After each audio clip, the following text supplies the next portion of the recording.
بسم الله الرحمن الرحيم.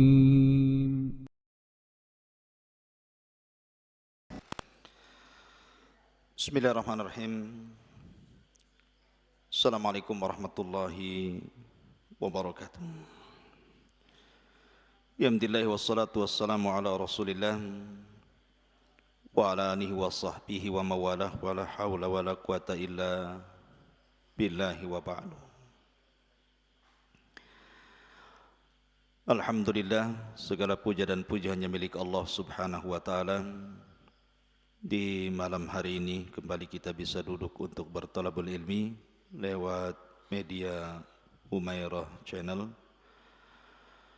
Salawat dan salam tentunya kita haturkan kepada Rasul kita yang mulia, Nabi besar Muhammad sallallahu alaihi wasallam. Dan pembahasan di malam hari ini kita akan membahas tentang malaikat yang tidak pernah turun ke bumi kecuali satu kali. Siapakah malaikat ini? Bagaimana kisahnya? Inilah yang kita akan bahas di malam hari ini. Ma'asyiral muslimin, para pemirsa dimanapun Anda berada, kita tahu bahwa malaikat diciptakan oleh Allah subhanahu wa ta'ala dari cahaya. Dan seluruh malaikat diberikan tugas masing-masing. Ada malaikat yang sejak diciptakan sujud sampai kiamat. Ada yang hanya ruku sampai kiamat. Ada malaikat yang bertasbih sampai kiamat. Tapi ada juga malaikat yang tugasnya jauh lebih mulia, seperti Jibril menurunkan wahyu, Mikail menurunkan hujan, dan begitu seterusnya. Tapi ada satu kisah, malaikat ini tidak pernah turun ke bumi kecuali satu kali. Bagaimana kisah malaikat ini? Ada 3 hadis yang ingin saya sampaikan. Pertama, hadis yang dikeluarkan Imam Muslim dari sahabat Abdullah ibnu Abbas radhiyallahu anhuma. Jadi suatu ketika Jibril alaihi salam sedang duduk-duduk bersama Nabi sallallahu alaihi wasallam. Tiba-tiba Nabi sallallahu alaihi wasallam dikejutkan dengan suara yang sangat keras yang disebutkan di dalam hadis sami'a naqidan. Nakid itu artinya suara pintu yang dibuka. Kemudian Jibril menjelaskan bahwa suara pintu itu adalah pintu langit yang terbuka, yang sebelumnya belum pernah terbuka. Karena langit itu punya pintu. Wa futihatis sama fakanat abwaba. Nah, ketika pintu langit itu terbuka dan sebelumnya belum pernah pintu itu terbuka, Jibril memberitahu bahwa ada malaikat yang turun dari pintu itu dan tidak pernah turun sebelumnya kecuali hari itu. Kemudian malaikat ini datang menemui Jibril dan Rasul yang sedang duduk-duduk, kemudian mengucapkan salam. Kemudian dijawab. Kemudian malaikat ini mengatakan kepada Rasul, "Abshir binuraini utitahuma." Berbahagialah wahai Muhammad, Allah sudah memberikan kepadamu 2 cahaya, di mana Allah tidak pernah memberikan 2 cahaya ini kepada siapapun nabi sebelummu. Kemudian malaikat ini mengatakan, yang pertama Fatihatul Kitabi, dan yang kedua Khawatimu Suratil Baqarati. Yang dimaksud 2 cahaya itu artinya adalah pertama Fatihatul Kitab surah Al-Fatihah, dan yang kedua penutup daripada surah Al-Baqarah. Karena siapa yang suka membaca 2 cahaya ini, maksudnya Fatihah dan akhir surah Al-Baqarah, maka Allah akan berikan cahaya pada wajahnya. Makanya disebut dua cahaya. Dan dari sini menunjukkan bahwa hadis Sahih Muslim ini bahwa malaikat ini belum pernah turun sebelumnya. Jadi malaikat ini diperintahkan Allah Subhanahu wa taala hanya untuk menyampaikan surah Al-Fatihah dan akhir surah Al-Baqarah. Karena kalau kita melihat tartib turunnya Al-Quran, kita tahu bahwa Al-Quran itu pertama yang turun surah Al-Alaq, kemudian yang kedua surah Al-Mudaththir, kemudian yang ketiga surah Al-Qalam, kemudian yang keempat surah Muzammil, kemudian yang kelima surah Al-Fatihah, yang keenam surah Lahab, kemudian surah-surah yang lainnya. Dan hadis ini menunjukkan tentang keutamaan surah Al-Fatihah, bahwa surat ini adalah satu-satunya surat yang diturunkan oleh Allah lewat malaikat yang belum pernah turun ke bumi kecuali satu kali. Makanya kenapa kemudian surah Al-Fatihah itu adalah seagung-agungnya surat di dalam Al-Quranul Karim. Bahkan isi Al-Quran ada pada surah Al-Fatihah. Kita tahu bahwa Al-Quran itu isinya sepertiga bicara tauhid, sepertiga bicara hukum-hukum fikih, dan sepertiganya bicara akhlak atau kisah-kisah para nabi. Dan di Al-Fatihah semua tergabung tiga-tiganya, baik tauhid, ibadah, ataupun akhlak. Kemudian yang kedua, akhir daripada surah Al-Baqarah juga memiliki keistimewaan.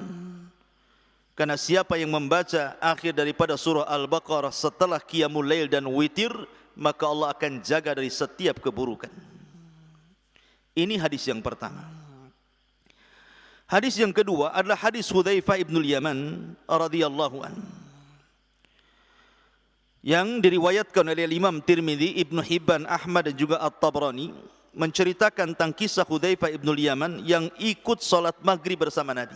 Jadi suatu ketika Hudzaifah ini datang menemui Rasul, kemudian salat maghrib bersama Rasul, disusul dengan isya bersama Rasul, kemudian Rasul pergi. Hudzaifah membuntuti dari belakang. Kemudian tiba-tiba Rasul berhenti, kemudian berbicara. Tetapi Hudzaifah tidak tahu siapa yang diajak bicara Nabi. Apakah dia sedang berdakwah kepada kalangan jin atau sedang bicara dengan siapa? Tiba-tiba Hudzaifah terlihat oleh Nabi SAW, kemudian Rasul menghampiri Hudzaifah, kemudian mendoakan Hudzaifah dan mengatakan, semoga Allah ampuni dosa orang tua kamu, wahai Hudzaifah. Kemudian Nabi SAW menceritakan kenapa dia terhenti, kemudian seolah-olah sedang berbicara. Rupanya ketika berhenti itu ada malaikat, inna malakan minas samai lam yakun zarani fasta'dzana Allahu fi ziyarati fabasyarani annal Hasana wal Husaina sayyida syababi ahlil jannah. Kata Nabi SAW, sesungguhnya ada malaikat yang turun dari langit. Malaikat ini tidak pernah berziarah kepadaku, artinya tidak pernah turun ke bumi. Dan dia minta izin kepada Allah untuk menziarahiku dan menghabarkan gembira kepadaku bahwa dua cucuku Hasan dan Husain akan menjadi pemimpin para pemuda di sorga. Menunjukkan bahwa di sini malaikat ini tidak pernah turun ke bumi kecuali satu kali, dan menghabarkan kepada Nabi SAW, annal Hasana wal Husaina sayyida sababi ahlil jannah, sayyida syababi ahlil jannah, bahwa Hasan dan Husain itu pemimpinnya para pemuda di sorga. Makanya saya nasihatkan lewat media ini, jadilah para pemimpin dalam setiap kebaikan. Jadilah anda pemimpin pada setiap kebaikan. Karena Nabi SAW mengisyaratkan kepada dua cucunya akan menjadi pemimpin para pemuda di sorga. Dan ini, hadis ini menunjukkan fadlul Hasani wal Husain, ada isyarat tentang keistimewaan Hasan dan juga Husain. Ini hadis yang kedua. Hadis yang ketiga, hadis dari Abu Hurairah radhiyallahu an yang dikeluarkan Imam Ahmad dan juga At-Tabrani dan juga Baihaqi dalam Syu'abil Iman dengan sanad yang hasan. Jadi suatu ketika Nabi SAW sedang duduk bersama Jibril, tiba-tiba kemudian insyaqqa ufuqas sama, tiba-tiba terbelah ufuk langit. Kemudian tiba-tiba Jibril memberitahu Nabi SAW bahwa turun malaikat yang belum pernah turun sebelumnya dan menghampiri keduanya. Kemudian malaikat ini tiba-tiba mengatakan, ya Muhammad, inna rabbaka yuqri'ukas salam wa yukhayyaruka baina an takuna nabiyyan malikan wa baina an takuna nabiyyan abdan. Tiba-tiba malaikat yang tidak pernah turun ini kecuali satu kali itu memberitahu kepada Rasul, wahai Muhammad, sesungguhnya Rabbmu menitipkan salam kepadamu dan Rabbmu memberikan pilihan kepadamu. Apakah engkau ingin menjadi seorang nabi plus raja, ataukah menjadi seorang nabi dan menjadi hamba biasa? Kemudian Jibril mengisyaratkan kepada Rasul untuk merendahkan diri di hadapan Allah. Maka Nabi SAW pun mengatakan kepada malaikat itu, saya memilih an akuna nabiyyan abda. Aku lebih baik menjadi seorang nabi plus juga hamba biasa, bukan seorang raja. Kemudian malaikat ini pergi dan naik lagi ke langit. Kemudian Nabi SAW bertanya kepada Jibril, wahai Jibril, itu tadi malaikat itu siapa? Maka Jibril alaihi salatu wassalam mengatakan, itulah Israfil. Khalaqahullah, Allah telah menciptakannya. Yauma khalaqahu baina yadayin safan qadamaihi la yarfa'u tarafuhu atau tarfahu bainahu wa baina rabbi sab'una nura. Ini malaikat Israfil ini diciptakan oleh Allah Subhanahu wa taala. Kita tahu tugasnya apa? Israfil ini meniup sangkakala. Dan sejak Nabi SAW diutus menjadi Nabi dan Rasul, disitulah mulailah Israfil meletakkan ujung sangkakala di mulutnya. Sampai-sampai ada kisah begini. Suatu ketika Nabi SAW tidak enak makan, tidur, minum, tidak enak. Tiba-tiba kemudian sahabat bertanya kepada Nabi SAW tentang kemurungan Nabi ini. Maka Rasul mengatakan, fakaifa un'am wa qad iltaqamahu wa qad iltaqama sahibul qarni qarnan. Bagaimana aku bisa merasakan nikmat, kata malaikat Nabi ini, sementara Israfil sudah meletakkan moncong trompetnya di mulutnya dan siap untuk meniup sangkakalanya. Makanya wajar Rasul mengatakan bahwa antara dia Rasul sallallahu alaihi wasallam dan hari kiamat itu seperti dua jari, kata Rasul, jari tengah dan jari telunjuk, karena dekatnya. Kenapa? Karena tidak ada nabi sepeninggal Nabi sallallahu alaihi wasallam. Inilah kisah tentang malaikat yang tidak pernah turun ke bumi dan hanya satu kali turun ke bumi di 3 riwayat yang saya baca. Mudah-mudahan ada manfaatnya. Subhanakallahumma bihamdika asyhadu an la ilaha illa anta astaghfiruka wa atubu ilaik.